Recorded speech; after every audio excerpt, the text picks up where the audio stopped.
जीवन में किसी बेसहारा की मदद करके तो देखो।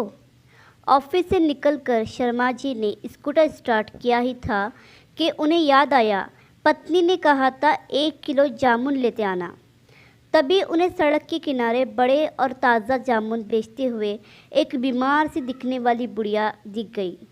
वैसे तो वह फल हमेशा राम आश्रय फ्रूट भंडार से ही लेते थे, पर आज उन्हें लगा कि क्यों ना बुढ़िया से ही खरीद लूं। उन्होंने बुढ़िया से पूछा, माई जामुन कैसे दिए? बुढ़िया बोली, बाबूजी 40 रुपये किलो। शर्मा जी बोले, 30 रुपये दूंगा। बुढ़िया ने कहा, 35 रुपये दे देना, 2 पैसे मैं भी कमा लूँगी। शर्मा जी बोले, 30 रुपये लेने हैं तो बोल। बुझे चेहरे से बुढ़िया ने न में गर्दन हिला दी। शर्मा जी बिना कुछ कहे चल पड़े और राम आश्रय फ्रूट भंडार पर आकर जामुन का भाव पूछा तो वह बोला, 50 रुपये किलो है, बाबूजी कितने दूँ? शर्मा जी बोले, 5 साल से फल तुमसे ही ले रहा हूँ, ठीक से भाव लगाओ। तो उसने सामने लगे बोर्ड की ओर इशारा कर दिया। बोर्ड पर लिखा था, मोल भाव करने वाले माफ़ करें। शर्मा जी को उसका यह व्यवहार बहुत बुरा लगा। उन्होंने कुछ सोचकर स्कूटर वापस ऑफिस की ओर मोड़ दिया। सोचते सोचते वह बुढ़िया के पास पहुंच गए। बुढ़िया ने उन्हें पहचान लिया और बोली, बाबूजी जामुन दे दूं, पर भाव 35 रुपये से कम नहीं लगाऊंगी। शर्मा जी ने मुस्कुराकर कहा, माई 1 नहीं 2 किलो दे दो और भाव की चिंता मत करो। बुढ़िया का चेहरा खुशी से दमकने लगा। जामुन देते हुए बोली, बाबूजी मेरे पास थैली नहीं है। फिर बोली, एक टाइम था जब मेरा आदमी जिंदा था तो मेरी भी छोटी सी दुकान थी, सब्जी फल सब बिकता था उस पर। आदमी की बीमारी में दुकान चली गई, आदमी भी नहीं रहा, अब खाने के भी लाले पड़े हैं।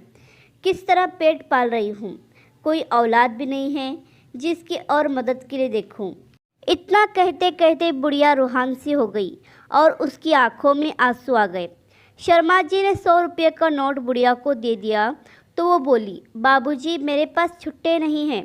शर्मा जी बोले, माई चिंता मत करो, रख लो, अब मैं तुमसे ही फल खरीदूंगा और कल मैं तुम्हें 1000 रुपये दूंगा, धीरे धीरे चुका देना और परसों से बेचने के लिए मंडी से दूसरे फल भी ले आना।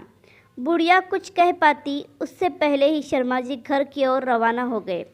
घर पहुंचकर उन्होंने पत्नी से कहा, न जाने क्यों हम हमेशा मुश्किल से पेट पालने वाले, थड़ी लगाकर सामान बेचने वालों से मोल भाव करते हैं, किंतु बड़ी दुकानें पर मुंह मांगे पैसे दे आते हैं। शायद हमारी मानसिकता ही बिगड़ गई है। गुणवत्ता के स्थान पर हम चक्काचौंध पर अधिक ध्यान देने लगे हैं।